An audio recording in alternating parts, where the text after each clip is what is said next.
The district's attorney has for many years urged us to incorporate. Two reasons. First, incorporation reduces the risk borne by our clubs, and second, incorporation improves the capacity of our district to support the clubs. Legally, the district is a completely independent, unincorporated association whose members are the clubs. The district is entirely a creature of the clubs. The perception that the district is somehow like Walmart with its individual stores is not correct, nor is the district a subsidiary of Rotary International. The clubs own the district, not the other way around. The district has no power over the clubs beyond what the clubs grant it. So, if the district has so little power over the clubs, how does the existence of the district create risk for the clubs? Remember, the district is an unincorporated association, basically a giant partnership with the clubs as the partners. And like any partnership under Georgia law, the individual partners are responsible for the actions of the partnership. The responsibility creates risks for the clubs in two ways. First, there is tort risk. If a district injures another party, it will be held accountable. And that means the clubs also will be held accountable. If the district held an event at which a great many people were injured, for example, the clubs could be held liable for these injuries. Rotary is well aware of the tort liability and has in place a very generous insurance policy, but there are always limitations and exclusions, which means in extreme cases, the insurance might not be adequate to cover the loss.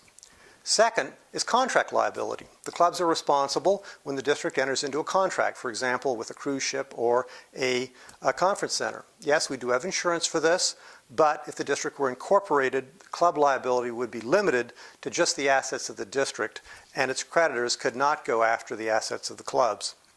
To take a well-known tort case, the Jerry Sandusky scandal is estimated to have cost more than $200 million. That's 20 times the insurance coverage that Rotary has. In a famous contract risk example, in 1994, Orange County, California was forced to declare bankruptcy after what was supposed to be safe investments turned out to be disastrous.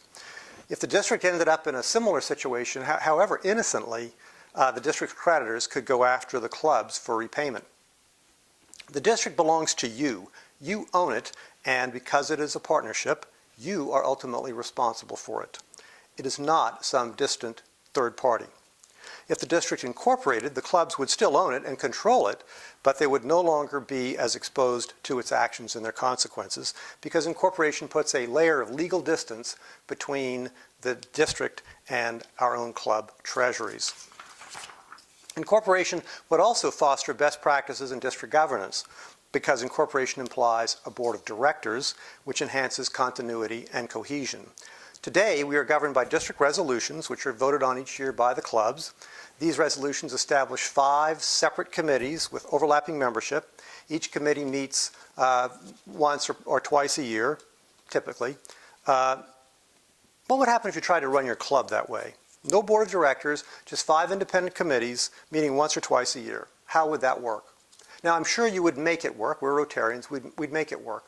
But would that be ideal? The district would benefit from a structure more like the clubs, boards that meet at least quarterly, more typically monthly, with integrated subcommittees that function on behalf of the board and not separately from it. Rotary International has been incorporated since 1911. Our neighbor, District 6910, has been incorporated for many years. A great many of our clubs are already incorporated. Indeed, the overwhelming majority of organizations of any size are incorporated and have boards of directors. By incorporating our district, we reduce our club's exposure to risk and enhance the consistency, continuity, and responsiveness with which we serve the clubs. So that's the upside. What's the downside?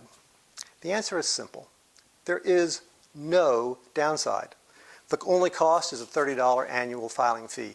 No extra bureaucratic work. We already prepare financial statements and file tax returns.